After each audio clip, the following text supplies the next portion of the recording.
Delhi Capitals और Kolkata night Riders के बीच जो मैच आईपीएल 2021 में खेला गया, उसका परिणाम चाहे कुछ भी रहा हो, लेकिन इस मैच में एक मामला पिछले कुछ दिनों से लगातार सुर्खियां बटोर रहा है।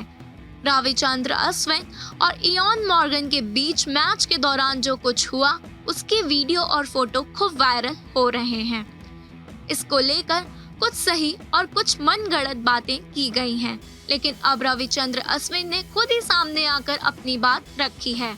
उन्होंने लगातार कई सारे ट्वीट किए और पूरी बात बताई, इसलिए अब अफवाहों की बात को छोड़िए।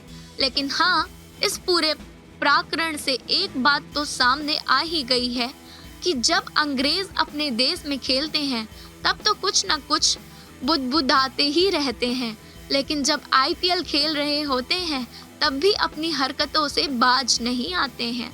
तो चलिए आज के इस वीडियो में इसी पर बात करेंगे, लेकिन इससे पहले कि यह वीडियो शुरू हो, अभी के अभी हमारे चैनल को सब्सक्राइब कीजिए और बेल आइकन को प्रेस कीजिए, ताकि जब भी हम लाइव आए आप सीधे हमारे साथ जुड़ जाएं। तो चलिए आज का ये वीडियो आगे बढ़ाते हैं। टीम इंडिया के शानदार ऑलराउंडर और आईपीएल में दिल्ली कैपिटल्स की ओर से खेलने वाले रविचंद्रन अश्विन ने कहा है कि दिल्ली कैपिटल्स और कोलकाता नाइट राइडर्स के बीच मुकाबले में ओवर थ्रो लेने से पहले उन्हें पता नहीं था कि गेंद उनके कप्तान ऋषभ पंत के शरीर पर लगी थी। हालांकि अश्विन का कहना है कि 19वें ओवर में घटे ओवर थ्रो के चलते कोलकाता नाइट राइडर्स के खेमे से टीम साउदी और इयान मॉर्गन व दिल्ली के अश्विन के बीच कहासुनी भी हुई और अश्विन ने बताया कि इयान मॉर्गन ने उन्हें डिसग्रेस बुलाकर उनका अपमान किया। सबसे पहले आपको बता दें कि बल्लेबाज के शरीर पर लगने के बाद गेंद अगर छिटक कर चली जाए तो ओवर थ्रो लेने में खेल के नियमों में कोई पाबंदी नहीं है, लेकिन आमतौर पर बल्लेबाज ऐसे रन लेने से इनकार करते हैं। मजे की बात यह है कि ऐसे में गेंद अगर सीमा रेखा लांघ जाए तो अंपायर बाउंड्री देने के सिवाय कुछ नहीं कर सकते। अश्विन ने ट्विटर पर घटनाक्रम का विवरण दिया और कहा कि केकेआर के कप्तान इयान मॉर्गन और गेंदबाज टीम साउदी दोनों को इस पर भाषण देने का कोई अधिकार नहीं है।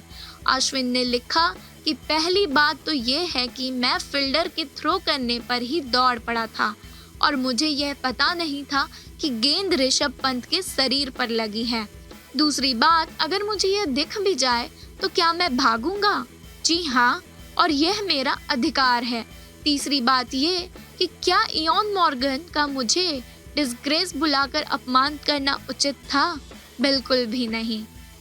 रवि अश्विन ने तथाकथित स्पिरिट ऑफ द गेम यानी खेल भावना के अलग अलग मापदंडों पर भी अपनी राय रखते हुए कहा है कि इस खेल में लाखों युवक और युवतियां अपने अंदाज में खेलते हुए अपने करियर को संवारने की कोशिश करते हैं। उन्हें सिखाइए कि एक गलत थ्रो पर रन चुराने से आप अपना करियर बना सकते हैं और नॉन स्ट्राइकर छोर पर बाहर खड़े रहने से आपके करियर को नुकसान हो सकता है। आप उन्हें ऐसा कहकर भ्रमित मत कीजिए कि ऐसे परिस्थितियों में रन न लेने से या खिलाड़ी को चेतावनी देने से आप अच्छे इंसान बन जाते हैं। यह हिदायत वही देते हैं जो खेल से पेट पाल चुके हैं और सफलता प्राप्त कर चुके हैं। आप मैदान पर डटकर मुकाबला करिए और मैच खत्म होने पर हाथ मिला लीजिए। स्पिरिट ऑफ द गेम की परिभाषा मेरे लिए यही है। रवि अश्विन ने नॉन स्ट्राइकर को क्रीज से बाहर रहने पर रन आउट करके पहले भी क्रिकेट जगत में सोच के ध्रुवीकरण में योगदान दिया है। यह भी क्रिकेट के नियमों के अनुसार जायज है, लेकिन आमतौर पर दिखाई नहीं देती। 2011 में आईसीसी ने एक नए नियम के तहत इस आउट करने के तरीके को और आसान बना दिया था, लेकिन अश्विन की फिर भी कड़ी आलोचना हुई थी। तो हमें लगता है कि आपको पूरा मामला समझ आ गया होगा, लेकिन इससे पहले कि ये वीडियो खत्म हो, आपसे फिर से अनुरोध है कि हमारे चैनल को सब्सक्राइब कीजिए, बेल आइकन को प्रेस कीजिए। अगर आपको कुछ कहना है तो नीचे कमेंट बॉक्स में लिख सकते हैं और इस वीडियो को लाइक और शेयर जरूर करें।